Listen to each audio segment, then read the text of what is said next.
الرحمن الرحيم. السلام عليكم ورحمة الله وبركاته. الحمد لله الذي أنزل القرآن على عبده محمد بن عبد الله بشيرا ونذيرا وسراجا منيرا.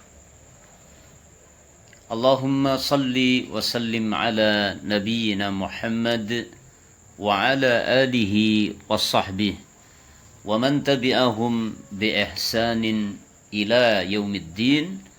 أما بعد. Saudara-saudariku seiman, kaum muslimin wal muslimat, Alhamdulillahi Rabbil Alamin. Puji syukur senantiasa terpanjat kehadirat Ilahi Rabbi Allah Subhanahu wa Ta'ala yang telah menurunkan kitabnya Al-Quranul Karim sebagai kitab yang terakhir yang diturunkan kepada Nabi yang terakhir, Nabi Muhammad sallallahu alaihi wa ala alihi wasallam. Salawat teriring salam semoga senantiasa tercurah kehadirat baginda Rasul Nabi besar Nabi Muhammad sallallahu alaihi wasallam. Saudara-saudariku seiman, kaum muslimin wal muslimat, selamat datang di channel mengaji tafsir Al-Quran. Insyaallah melalui channel YouTube ini kita akan bersama-sama mengkaji tafsir Al-Quranul Karim. Sebagaimana yang telah kita ketahui bersama bahwa Al-Quranul Karim diturunkan oleh Allah melalui malaikat Jibril kepada Nabi Muhammad sallallahu alaihi wasallam adalah sebagai petunjuk umat manusia yang akan menjadi pedoman hidup untuk seluruh umat manusia yang hidup di akhir zaman sebagai umat Muhammad sallallahu alaihi wasallam. Al-Quranul Karim Allah Subhanahu wa Ta'ala turunkan sebagai anugerah yang sangat besar. Kenapa?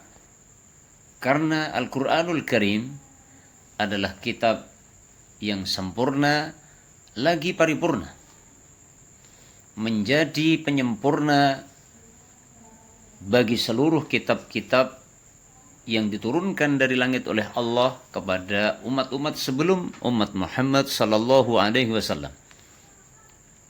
Sehingga Al-Quranul Karim menjadi sebuah kitab suci yang Allah turunkan yang menjadi pedoman untuk seluruh umat manusia sampai hari kiamat kelak.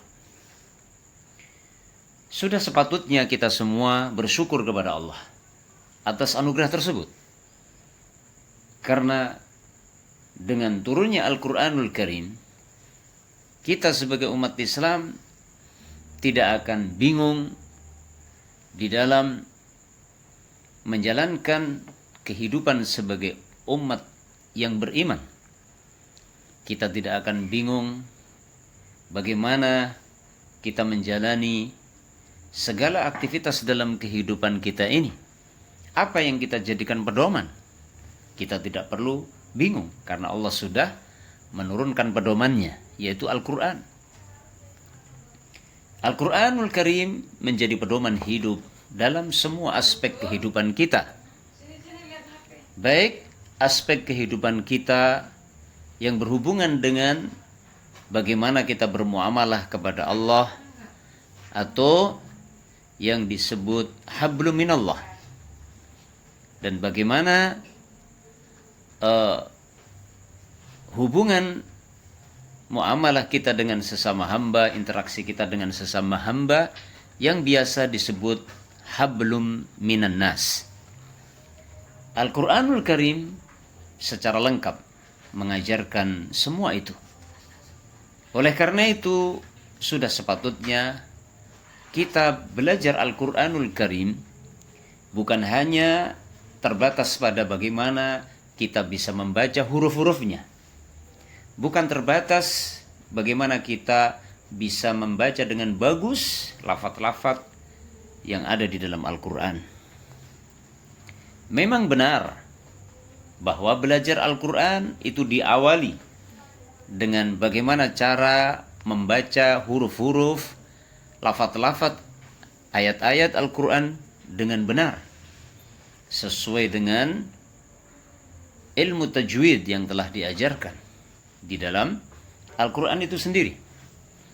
Dan di sana ada sebuah hadis yang Rasulullah SAW mengatakan, Iqra'ul Quran kama unzil. Bacalah Al-Quran seperti dahulu ketika Al-Quran diturunkan. Artinya, tata cara membaca Al-Quranul Karim, kita harus mengikuti aturan yang telah diajarkan sejak zaman Rasulullah SAW. Artinya, tidak boleh membaca Al-Quran sembarangan. Itu adalah tahap yang pertama, yaitu belajar Al-Quran dengan mempelajari bagaimana cara membacanya. Akan tetapi tidak terhenti sampai di situ. Tidak cukup umat Islam belajar Al-Quran hanya sebatas bisa membaca dengan baik. Memang benar, membaca huruf-huruf Al-Quran akan dapat pahala. Bahkan setiap huruf dari ayat Al-Quran yang kita baca, kita akan mendapatkan pahala 10 kebaikan. Seperti yang Nabi sebutkan, alif lam mim itu bukan satu huruf, tapi alif harfun. Alif satu huruf, lam satu huruf, mim satu huruf. Sehingga keutamaan kita membaca 3 huruf, alif lam mim, itu dapat berapa? Dapat 30 kebaikan. Karena satu hurufnya 10 kebaikan, alif lam mim 3 huruf, berarti 10 kali 3. Berarti ketika kita membaca alif lam mim dapat 30 kebaikan. Inilah di antara keutamaan membaca huruf-hurufnya. Akan tetapi perlu kita ketahui bahwa belajar Al-Quran tidak hanya sebatas belajar membaca, tapi lebih dari itu. Karena memang Al-Quranul Karim diturunkan untuk dibaca, tapi bukan hanya sekedar dibaca. Tapi yang terpenting adalah bagaimana Al-Quranul Karim difahami maknanya, difahami tafsirnya, kemudian diamalkan dalam kehidupan sehari-hari. Dan demikianlah dahulu para sahabat Nabi radhiyallahu ta'ala anhum ajma'in, ketika mereka belajar Al-Quran dengan Rasulullah SAW.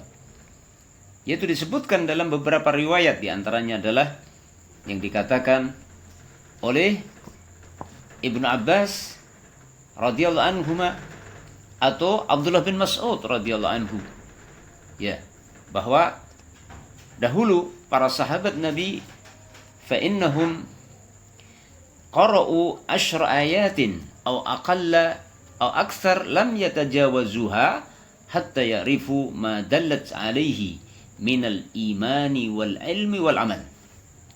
Sesungguhnya mereka, para sahabat Nabi, ketika mereka membaca 10 ayat atau kurang dari 10 ayat atau lebih dari 10 ayat, mereka tidak mau melewati itu begitu saja sampai mereka benar-benar mengetahui makna yang terkandung di dalam ayat-ayat yang mereka baca, berupa adanya penjelasan keimanan, ilmu dan amal. Sehingga dikatakan oleh para ulama bahwa para sahabat Nabi mempelajari Al-Quran dengan Rasulullah SAW, itu setiap 10 ayat mereka fahami maknanya, kemudian mereka amalkan. Baru setelah itu mereka menambah lagi. Bahkan dalam riwayat yang lain dikatakan mereka tidak mau mempelajari Al-Quran melebihi 10 ayat sampai mereka benar-benar faham betul 10 ayat itu, lalu setelah itu mereka bisa mengamalkannya. Baru setelah bisa mengamalkan, baru kemudian nambah ayat setelahnya. Demikianlah para sahabat Nabi di dalam mempelajari Al-Quran dari Rasulullah Sallallahu Alaihi Wasallam. Oleh karena itu, kita jangan pernah merasa cukup dengan sudah bagusnya bacaan Al-Quran kita, lalu sudah merasa cukup dengan sekedar bisa membaca yang bagus. Akan tetapi, setelah kita bisa membaca Al-Quran dengan bacaan yang baik, bacaan yang bagus, maka setelah itu fase berikutnya adalah mempelajari tafsirnya. Kita harus mempelajari makna yang ada di dalam Al-Quran, tafsir yang ada di dalam Al-Quran, kemudian kita berusaha mengamalkan isi Al-Quran dalam kehidupan kita sehari-hari. Ya. Dan tidak boleh kita berbangga-bangga dengan bagusnya bacaan kita, merasa puas dengan kita sudah membaca dengan bagus. Al-Imam Al-Hasan Al-Basri dahulu di masa beliau banyak sekali para qura. Para qura itu para ahli Quran yang sangat fasih, sangat pandai di dalam membaca Al-Quran dengan bacaan yang bagus, bahkan bersanad. Akan tetapi sayangnya beliau dapati ada sebagian di antara qura di zaman itu berbangga-bangga dengan kehebatan mereka bisa membaca Al-Quran dengan bagus. Sementara mereka tidak mau memahami isinya dan mengamalkan dalam kehidupan sehari-hari. Hanya mencukupkan dengan bagusnya bacaan. Al-Imam Al-Hasan Al-Basri dikisahkan suatu ketika mendengar ada seorang qari yang sangat masyhur yang dengan bangga qari tersebut mengatakan, qara'tul Qur'ana kullah falam uskit minhu harfa. Ya, saya telah membaca Al-Quran semuanya, tidak ada satu huruf pun yang saya lewatkan dari isi Al-Quran, katanya. Maka Al-Imam Al-Hasan Al-Basri karena mengetahui sosok tersebut yang dia hanya berbangga-bangga dengan bacaan Qur'annya sementara tidak memahami isinya apalagi mengamalkan, maka beliau menjawab, waqad asqatahu wallahi kullah la yura alaihi al-Qur'anu la fi khuluqin wala fi amalin. Kata Imam Al-Hasan Al-Basri, sungguh dia telah menghilangkan, wallah, dia telah menghilangkan seluruh huruf-huruf Al-Quran. Karena tidak terlihat pada dirinya ada Al-Quran, tidak pada perilaku dia, dan tidak pula ada dalam perbuatan dia. Subhanallah, seorang qari yang sangat mahir dalam membaca Al-Quran, yang di zaman Imam Al-Hasan Al-Basri berbangga dengan bagusnya bacaan dia, yang dia mengatakan bahwa tidak ada satu huruf pun yang terlewatkan, maka Imam Hasan Al-Basri justru mengomentari bahwa dia telah menghilangkan seluruh huruf Al-Quran. Kenapa? Karena isi Al-Quran tidak nampak dalam perbuatan dia, dalam akhlak dan perilaku dia. Sementara Rasulullah SAW itu ketika mempelajari Al-Quran, menerima wahyu Al-Quran dari Allah melalui Jibril alaihissalam, itu ayat demi ayat difahami dengan baik, dibaca dengan baik, kemudian difahami, kemudian Rasulullah amalkan. Seluruh ayat Al-Quran diamalkan Rasulullah SAW, sehingga Al-Quran menjadi pedoman hidup beliau, menjadi kepribadian beliau, menjadi akhlak beliau Rasulullah SAW. Oleh karena itu Aisyah radhiyallahu taala anha ketika ditanya oleh para sahabat Nabi tentang akhlaknya Rasulullah sallallahu alaihi wasallam, maka Aisyah radhiyallahu anha menjawab, khuluquhul Quran. Akhlaknya Nabi Muhammad itu adalah Al-Quran. Apa maknanya? Maknanya Nabi sallallahu alaihi wasallam tidaklah menerima satu ayat pun dari Al-Quran melainkan beliau pasti mengamalkan isinya. Menjadikan ayat-ayat Al-Quran itu menjadi pedoman hidup. Sehingga seakan-akan perilaku beliau, tutur kata beliau, perbuatan beliau itu adalah cerminan isi Al-Quran. Subhanallah. Oleh karena itu, saudara-saudariku kaum muslimin, rahimani wa rahimakumullahu jami'an, fa insyaallah kita akan bersama-sama mempelajari tafsir Al-Quran.